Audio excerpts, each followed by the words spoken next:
Yes, welcome back. Now, Corey, I don't even have any words.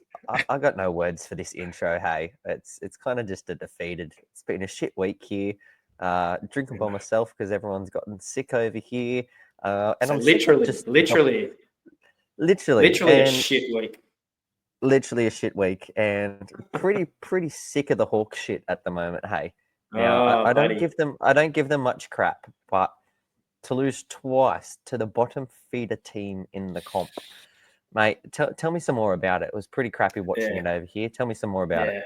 Mate, it definitely hurts, but it seems to happen. Like when I go to Bali, if I get a couple of Hawks games, I tend to win one and lose one. So that seemed to happen to you with the Brisbane win and this bit of devastating loss to Cairns. Yeah, again, like it wasn't pretty. Went down 100 to 94. That's our summer shootout game. Our chance at that cash gone. Looks like Tassie's the heavy favourites now to take out that summer shootout. They've got 111 points. There's only a couple more games to go. I think that's going to be pretty hard to run down. But yeah, congratulations to Cairns if they get it. Gives them something for this season. But this game was very, very similar to that Adelaide game a couple of games ago. We played Adelaide. Hawks are super fumbly. They looked out of sorts, turning the ball over, especially early. Really poor start. They looked like they just didn't turn up. So very disappointing. But we got back into the game with your man, Toddy Blanchfield. Had a game for himself. He hit a few threes to just get us back into the game. And again, and we've spoken about it so many times, mate, and I'm going to ask you what you think about it. We were down over 20 points in this game, and we got it back to 82-82 with not long to go. And I thought, here we go, we're going to snatch this. Like pretty similar to the Adelaide game where Days caught fire. This time was Toddy, got a chance, just couldn't get it done. And it just, again, we looked poor, unsure of ourselves in the clutch moments, in those close games. I've said it all season. It's my biggest concern. Our record in those close games. I know we end up losing this by 6, so it doesn't put it in that 5 or less points, but close enough. It's another game that we had a chance to win that was close. And we just couldn't get the job done. What did you think, mate? Oh, look, again, as I said, like there's no words for it. You can't beat a team by 30-something plus points on your home court, beat all of these top teams, which we'll talk about at the end of the episode, but then lose twice in the past 3 weeks to Cairns. Like, you beat them at the start of the season in 2 games, but then you lost another 2 games. It's the same thing with Adelaide. We've dropped games to Adelaide. We've dropped games to Southeast Melbourne. All of these teams that are playing this rogue basketball, they just pulled us out of our positions, Corey, and the Hawks were lost. And the only adjustments that they made were putting the bench on. The bench outscored the bloody starters. We had 42 bench points to their 15 bench points for Cairns. Yeah. So it attributes to... Yeah, and like Cairns starters were totally dominant in this game. Yeah. All of them got into double figures, while ours were very ordinary. And we've said how much we love Kel all season, smell the Kel, because he's nasty, but it was not the nasty that we wanted this time. He was very off. Probably his worst game as a Hawk, 1 of 6 from 3, 4 turnovers, a couple of real poor turnovers where he was just fumbled it and dribbling the ball and lost it. That led to easy buckets down the other end. Super disappointing. I'm hoping that they can bounce back. However, like every starter for us had a plus minus worse than -10. Every starter. Yeah. While every bench player for us had a positive plus minus. So that attests to what you were just saying before with Hickey again. He's the plus minus king at the moment. He was the best with plus 11. And I have to say, at times Hickey, he looks like he can have an impact on the game. But sometimes I look at him like, is he playing too fast? Is he playing too slow? Is he out of control? But it seems to be super effective at the moment. He's having impacts on games. And his stats, again, were strong. He had 10, 8, and 5. Harvey had 17, but only 1 assist when he's been racking up those assists when we've been looking quite well. Like he had big assist numbers the last 2 games and only one in this game. Blanchfield was huge. 17 points, 5 threes, 6 rebounds. He gave us that spark. And if we're going to take a positive out of this, is that in these games that we have been like struggling, looking out of sorts, someone has stepped up out of the blue and had that big game. And that attests to that depth that you constantly talk about for the Hawks. And they're getting us back in the game. We still haven't been flogged. And I call a flogging 20-plus points. I feel pretty much every other team in the comp has had a 20-plus loss. We haven't. I think our biggest loss is 14 points to Adelaide early in the season. So I think that's a good thing. It makes us feel that when we're down in these games and behind by a big margin, we have the ability to come back. So hopefully they take that into the finals. And if it happens when we're down 15 or whatever in a finals game, they look back and think, you know what, we're not out of this game. So, yeah. Cairns, they got a huge spark, mate. Who did you think gave them that big spark in the game? Considering the fact that they were without Armstrong, like they had too many players that we just left open that we're not used to seeing, touch the ball and handle it. Big shout out to him. But for Higgins Tisha, like what an absolute game he had. Little young kids came in, just absolutely dominated, shot a few threes in our face, did these 3 monster dunks and just got the crowd hyping. The bench was laughing. The bench, the coach, everyone on the Cairns team was laughing there at one point when we were down. We were down 25 there at one stage, Corey, and all we could see was just them laughing. And we go, they're laughing at us. We're the top team of the comp and we've got the bottom feeder laughing at us. Like someone step up and do something. And then all of a sudden, Todd Blanchfield came out of nowhere. Golden Boy, Hail Mary, Tom Brady passes. Tom Brady. Mate, nothing but net for him. Obviously, he didn't get that one there right in the middle of his little run that he went on, but he still came out and he still was absolutely firing. Something that can't happen in playoff games, Corey, though, the foul count. 13 to 25 fouls. We gave away 25 fouls. Yeah. Now, we only went to the line 17 times in that game. There was obviously 4 on the floor and then 13 personal. We went to the line 17 times and we were 11 from 17. So we're sitting at 64.7. So rounded up, say 65%. Yeah. It's still not a good average when most of our team can hit that 70 to 80% free throw and we're sitting that very low. Now, obviously in a game like this, we talked about we haven't really had a blowout win yet. We haven't lost by a blowout margin. Coming into these close games against these top teams, especially looking at home court advantage and not home court advantage and percentages, which we'll get onto later on, it's something that just can't happen. You cannot afford to lose points in that, and especially lose points in an opponent's team as well.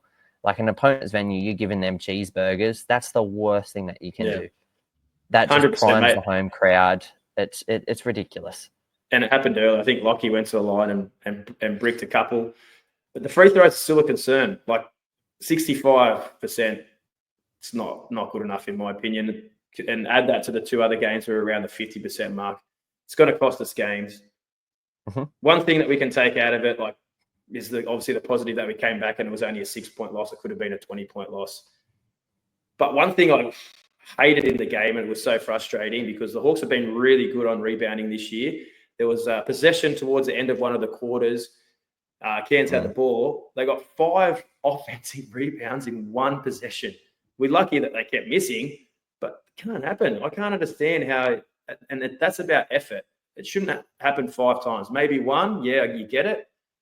But then if they miss again, you don't let them get another one. But 5 in a row, that's a big concern and it's a big worry for me. And I didn't like that at all. Like I said, Cairns had some guys step up. They did rely on 6 guys pretty much. They played the most minutes, big minutes. Adnan, shout out to him. He had 10 points, did some pretty good things. And the young fella that you mentioned before had 13 and 7, was a real spark, especially in that first quarter for them. Came on with 3 and dunked, and he had a big impact on the game. But I have to say, like, and we'll talk about it later, coming back and making it a close game, percentage is going to be a huge deciding factor. at the end of this season. There's going to be a lot of teams who finish on the same record, and having that strong percentage could make the difference between whether you finish first or third. So it's a huge thing. So the Hawks have to keep that in their mind. If they're going to lose, they've got to lose in close games, can't afford blowouts, because that could have a huge impact for all teams coming down to these last couple of weeks of the season. But let's move on. We'll forget about that game and tick it off.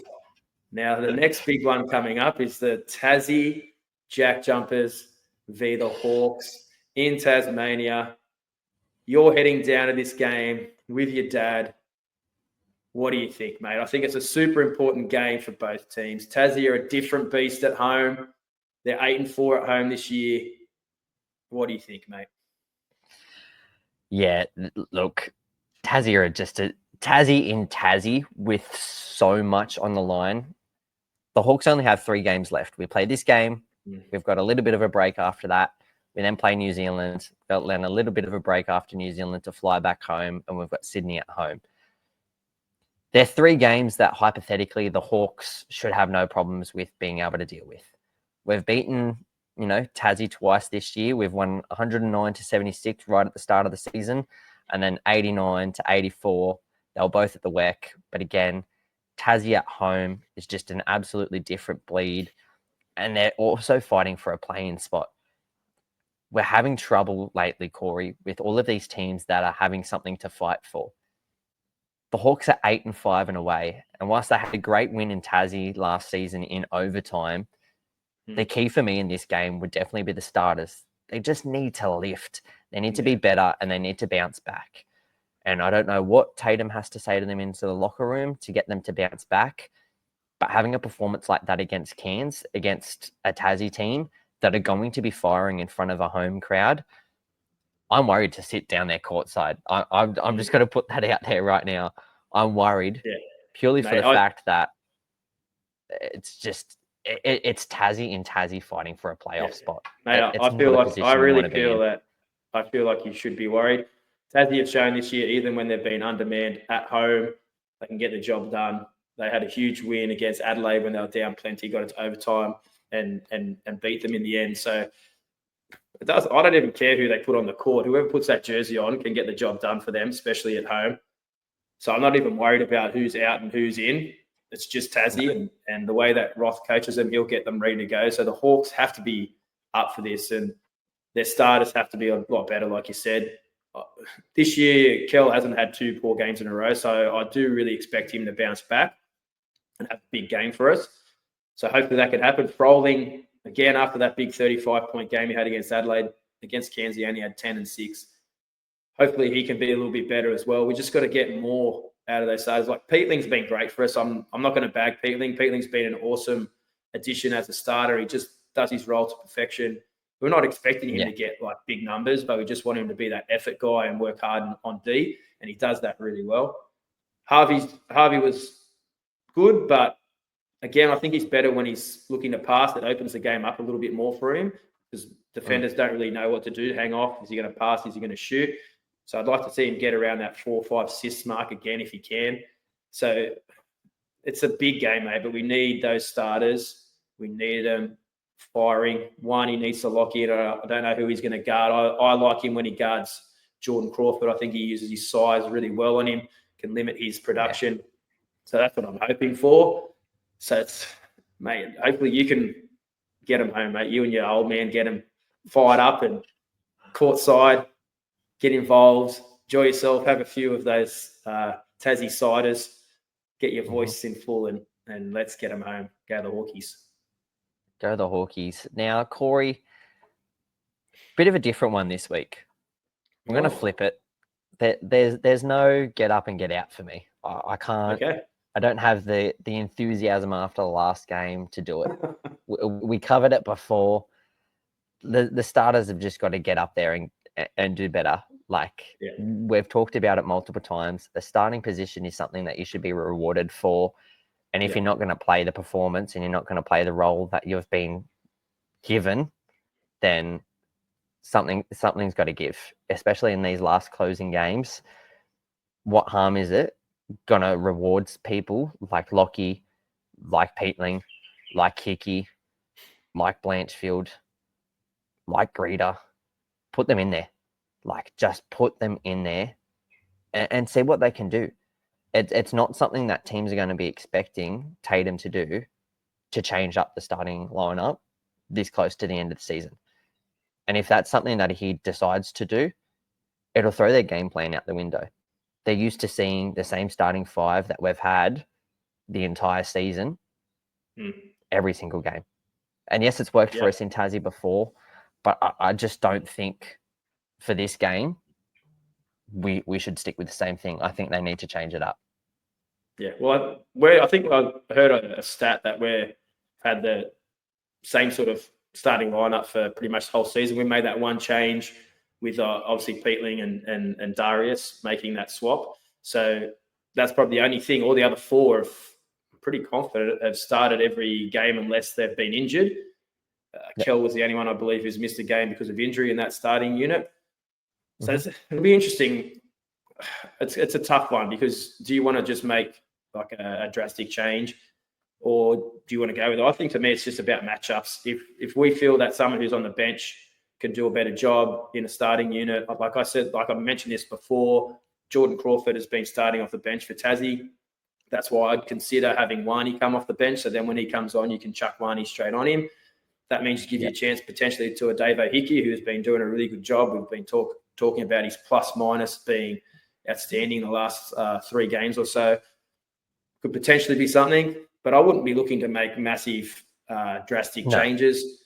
Just maybe a little thing here and there, not to like blame a player or anything, but just for a particular matchup to see what's happening in that. So yeah, mate, but what the biggest thing about this is you're saying now that Flog Watch is better than Get Up and Get Out.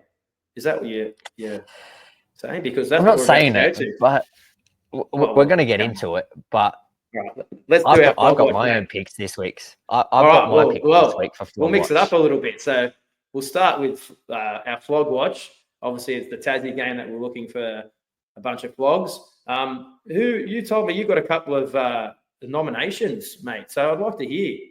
Let them go. So we'll go players first. Okay. So I've got Majock, the stick man, Deng. Oh, the stick man. Yes, he could snap those legs, mate, very easily. I feel like every time he's running up the court, those legs are going to break. I can see why you think he's been nominated. Majook Deng, he's got that like arrogance about him. Dude had a breakout game this season when he got big points when they were undermanned. Dude can play. He does like to get fired up, though. He does like to get in people's faces. He's got a little bit of Montrezl Harrell about him in that, where everything he does is good. He likes to let everyone know how good it is. So it's plenty of flogness in that. I'll give you another nominee of a player. So it's the new signing. Now, I know a lot of people in Tassie aren't obviously too pleased with this import. They were fans of the Swordman, and they've got in the Ian Hummer, the big hum. And he hasn't really pleased very well. He could have a big game against the Hawks. Who knows? But against the Kings, oh my goodness. It was about 30 seconds to go. The game was still on the line. Tassie did some great full court pressure, forced a turnover. Hummer man himself got the intercept. They could have taken a couple of passes, got a good look, or taken to the hoop. Sydney are at 6s and 7s. What's he do? Jacks the ball up from near halfway. Still had 30 seconds left. Oh, Rothy was absolutely fuming. The look on his face. Oh, I wouldn't want to be Hummer in that dressing room after that game. But that was a big flog play from Hummer. It was total not understanding what the game was. I don't know what he was looking at. The clock still had 30 seconds. I don't know why he thought he only had 3, but it was a ridiculous shot to take in that context of that game. So he gets a nomination basically just for that shot, mate. Like who else have you got? Non-players. I'm sensing non-players might be. Yeah. I've got our little cousins, JD and CB, at the Tassie Takeover. Now, controversial. I'm sick of them smacking us in the press and not printing retractions, and I'm sick of them giving us the shit on the group chats and all the rest of it. We're going down there. We're coming to win. watch your back, boys, because I want to listen to your episode next week, and I just want it to be silence for the first 10 minutes. That's all I want it to be. I just want to live in my bliss, and I just want to live in the glory of just winning in Tassie. It'll be great. I can't wait. Ooh, big note, mate. Well, I'm going to throw a couple other nominations in then. Okay. Because I heard there's a couple of people who are going to be sitting courtside who have a reputation of being a bit of a flog, especially when they're sitting courtside. And that's yourself and your old man. I'm nominating you guys for Flog Watch this week. So look out for them, Tassie fans. You can't miss them. I'll be making plenty of noise. Check out Sammy's new tat that he'll be having from Bali. It'll be there. He'll be flexing it, I'm sure. All right, so look out for those two flogs. All right? But who's the flog of the week? Come on. Who's the flog of the week? Who are we going to give it to? What do you reckon? I'm going to give it to Hummer. I'm going to give it to Hummer purely for the fact that Majokdang can play. We haven't seen Hummer play much, and I feel like having him on the court will be less of a threat than saying Majok. Yeah, I tend to agree there. Now, Hummer's going to go off for 20, the curse of the Flog Watch. But let's move on. We're going to do one little new segment here because get into the pointy end of the season. There's about 2 weeks left of games. And we want to talk about a little bit of predictions, but not really predictions. I feel what we want to talk about here is that it's almost too hard at this stage to predict who the hell is going to win this competition. So I've been doing a little bit of research over the last week. Both of us have. I'm going to throw some stats at the listeners here just to give you guys an understanding. Now, the top teams, all in this last week, have all given their fans a reason to believe they can actually hold that trophy. But they've also given their fans plenty of despair. And we're going to talk you through that so you can get a bit of an understanding. I feel like at the moment, any team that feels like then their fans start thinking, yeah, this is us, it's our year, their team turns up in the next game and they're like, oh, geez, maybe not. So we're going to talk you through this. So let's start with our beloved Hawks first. Now, the Hawks in the last week, all right, they've beaten Melbourne. All right, they beat Brisbane as well, but Melbourne was the big win. But then everyone's starting to talk us up. Melbourne, what a win, dominant display. I was saying win of the season, absolutely demolished them. Then we turn up to Cairns and lose to the bottom place team for the second time. So, belief to despair. What do you got next? Continuing that theme, Melbourne, they lost to us. Absolute demolition job from us. Goulding was nowhere to be seen. Most of the other players were nowhere to be seen. We did a fantastic job. The flop count was at 43. But then they turned around and beat Perth. Like, it just did not make sense. They lost to us, but then turned around and beat Perth and shut everyone down from Perth. So it didn't make sense. But then on the back end of that, Perth beat Adelaide, but then lost to Melbourne in the same week as well. So it was one of those things where how can you beat that, but then you can't beat the opposite end of the spectrum. Exactly, mate. And it's that continuing that theme. All those fans are going to be after those victories. They're going to be like feeling great about themselves. This is a chance to win, and then they just get let down. And the next one is our Sydney Queens. They beat Southeast Melbourne in a great performance, and their fans were chirping, and the experts were like, "Oh, Sydney are back. Look at them; they haven't even been very good this season. They're back into second place. They are rolling. Look out! Here come the Queens. I mean the Kings." And then what happened last night? Lost to Adelaide. All right, Adelaide, dangerous team. I get it, super dangerous team, but they actually put a knockout blow on Sydney last night. They turned it on in that last quarter. At one stage, they're up by as much as 15 or 16, I believe. End up winning by, I think it was 9, but they just took it away. They had great performances from their stars. Like Davis was quality again. Harrell was just a monster. DJ Vasiljevic can go off at any time, even though he's got no neck, no good, but he can still go off at any time. He's a special talent. So Sydney, like now they're looking like, oh, and who else have we got, mate? Our other teams who've given belief and despair. We've got Adelaide in there as well, man. Now, I know it wasn't in the last week, but to clean sweep the Hawks, to then lose to Perth, but then beat Sydney this week, like, how can you clean sweep the top team in the comp? You then lose to Perth, but then you beat Sydney. Like, it's just one of these things where it really shows you how physical, how grueling, and how tough this league is. That if you're not on, you're not on. Because these teams will just come out absolutely. It is no cupcake league in here. And coming into this last 2 weeks worth of games, Corey, let's just have a look at the Hawks quickly. We've got Tassie in Tassie. We then have a solid week where no one plays for a solid week. So we get to come home, we get to relax a little bit, hopefully coming off a win. We then got to fly out to New Zealand. We play New Zealand and New Zealand. And then we come back home for the Freeway Series, the final and closing match of the season, back at home against the Queens. What do you think? Mate, it's a big end of the season. And like, obviously, we're just on the back of that despair at the moment from losing to Cairns. So whenever that happens as a fan, you start thinking the worst. And that's what I'm sort of thinking at the moment. If we beat Cairns, I would have been like, yeah, we'll win one of the next two against Tassie and New Zealand. And then at home, I'll give us every chance to beat the Kings. We lose to Cairns. Now I'm like, oh, this Tassie game's not going to be easy. They're going to be fighting for their season. They're a different beast at home.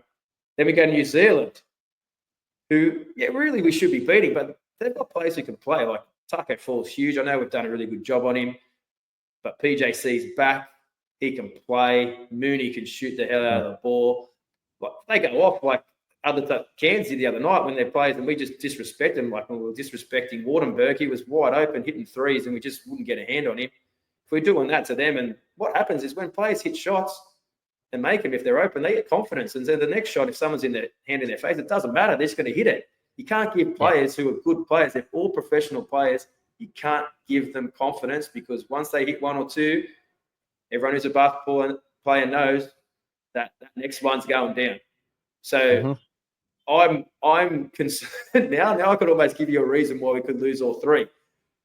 I think if it comes down to that last game against Sydney and that's to play for a top two or potentially for first, that's going to be a nervous game, especially for the Hawks who've been pretty strong all season. And the Kings will argue that they haven't even been that great, getting bagged a lot in the media. Gorgeous coaching's been bagged and their players have been bagged and they haven't got a big. But if they somehow can get there and they have one game to come first, like, wow, and they haven't even had a good season, that's a pretty scary prospect. I'd hope out of these last three we could somehow get at least one win. I think if we get at least one win, we can finish in that top two, still potentially get first place if results go our way. So that's what I'm hoping for, mate. Just hopefully at least one. It'd be nice to get two. It'd be obviously fantastic to get all three. And we have been talking it up. We do want this top spot. I know this doesn't mean that much. If when it comes to the end of the season, if you don't finish top, it's no big deal. But the Hawks have never done it before. So it would be nice to say as a fan that we did it. And the thing is, other teams I don't think really care about it. They want to finish top two, but the first spot, they're probably not too worried about it. So I don't know how much the Hawks are putting into it. I was thinking, I haven't spoken to you about this, but I was thinking about this the other day. Would it be so tragic for the Hawks to finish in third spot? Now, I know it's crazy, and you might be like, what are you talking about? But hear me through. So if you finish third, you get a home game against fourth. If you win that game, you go and play second in the best of three. If you lose it, you get another home game against the winner of fifth and sixth. That could be Adelaide, which would worry me. But you're getting two home games. But if you win that first one, you're straight through and you're playing that second place into a thing. And you're not having that break. Times in sport, not just in basketball, but in lots of different sports where you see teams have a break and they lose momentum. They come out of that break and their first quarter of that next game is a bit shaky and they're a bit off because they haven't been flowing, haven't been playing games. That would be my biggest fear for the Hawks if they finish in that top two, having that break while the playing games are happening and they're not playing, to see how they go in that first semi-final game. So I'm not saying I want it to happen, but the Hawks and their fans maybe just take a little deep breath. If we do finish third, may not be so bad, because you're definitely guaranteed 2 home games in the finals if you finish third. That first one against fourth, and if you lose, you get another home game against fifth and sixth. If you win, you're guaranteed another home game in the semi-final. So it's not a tragic thing. It's not a tragic thing though, Corey, but when you look at it from a standpoint of view of who's in the 6 at the moment, let's say for whatever reason, Tassie don't make the 6, and the 6 is how it stands at the moment. Now, Hawks stay in first. I think Melbourne is second at the moment, so Melbourne stay in second. I think Perth are going to get second. Perth play tonight. They play Cairns. I think that'll improve their percentage, and they'll jump into second. And I personally think Perth will get second. But yeah. So let's say that then. So Melbourne third, the Kings fourth. Let's say Southeast Melbourne at 5th and Adelaide at 6th. Mm-hmm. I strongly believe Adelaide will win over Southeast Melbourne, and they'll go through to that second game. I definitely believe in that top one with 3rd and 4th. I can definitely see Melbourne pulling away. I can see Melbourne pulling away with that, and it'll be Perth, Melbourne. I'd agree. And I see Sydney, Adelaide. Yeah, this is the worry. This is the worry, Corey. Yeah, because then either of those teams, Kings, that's who we'd all have to play. That's who we'd have to play if we finish first. So Adelaide have dominated us this season, and they seem in their head super confident to play. They always mention how they beat the top teams. Sydney have struggled against us the last 2 seasons, but in the back of my head, I'm thinking, are they due? Are they going to beat us in the game that's most important? So either one of those would still have me concerned. Adelaide are a big concern for me. It'd be great for the NBL if they make the finals, but as a Hawks fan, I don't want them anywhere near the finals. I was going to say, it's definitely a worry. But then on the other aspect, Corey, let's just say Tassie goes in there and Tassie makes that 6th spot. It's not a one-and-done situation. I love Tassie. I just don't think that they could go. They might win the first one, but I don't think they'd win the second game. So I think they could win the elimination, but I don't think they could win the next one. But one thing I'll say about if you finish 6, so even if this is Adelaide, if you finish 6 to win the chip from 6, you're going to have to win 7 games. You're going to have to win your 2 elimination games. Then you're going to have to go to a semi-final series, win 2, so that's 4. Then you're going to have to go a best-of-5 grand final series, win 3. You're going to have to win 7 games. And of those 7 games, 4 of them are going to have to be away. Yeah. For you to win the title. That's a big, big thing. If they do it, it's outstanding. And Adelaide have proven they can win away from home, but that is a big thing to do. They could do some damage, but whether I think Adelaide could win the whole tournament, not too sure. I think they could potentially get to a grand final, but then I think with the way that they play too, they put a lot of emphasis on their starters. They're going to be playing big minutes. They're going to have to be backing that up night in, night out after small rests. So it's going to be super challenging for them. From any team who finishes 6th, it's going to be really, really hard for them to win the comp. I'm not saying I think they can get to a grand final, but I just don't know if they can win it. Like, it's pretty tough to win 4 away games and 7 playoff games. So it's going to be challenging, mate. But hey, enjoy your last couple of days in Bali. Enjoy your time when you get to Tassie. I want to hear you loud and proud.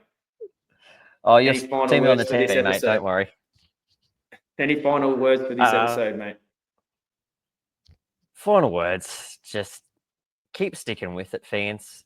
You know where we are. We're at the Hawks Hangout. The reels, the posts. You've been giving it all the love. You've been following. You've been sharing. We absolutely love it. We adore it. We appreciate you guys. Again, big massive shout out to the boys over at the Basketball Fix for having us on. Without you guys, wouldn't be possible. So a big massive shout out to them. Big shout out to you, Corey, taking time out of your day to come and do this with me. I know it's lunchtime over there for you. It's only about 9 o'clock over here for us. So no beer of the week over here, unfortunately, as much as I'd love to crack a bing tang on air. We'll get to do that next episode, mate. We'll be back. Just keep with it, Hawks fans. The boys just need us to rally around them. 2 away games, 1 home game. Corey, we've got it. I know we're not talking chip talk and all the rest of it, but I got a strong sense for our boys. I reckon they'll come out of that game and they'll go, do we really want this, or are we just playing for the sake of playing anymore? And I think that's the question that they'll ask. Yeah, we just got to keep believing, Hawks fans. I know it's tough, but we got to look at this season and say how much the Hawks are giving us. We got packed houses. Every team, like we said in that little last segment, is having their ups and downs. It is really anyone's championship. Just support them every game until the end, and let's support them with pride. Go the Hawks. Fly, you Hawks. Fly. Fly, you Hawks, baby. Fly.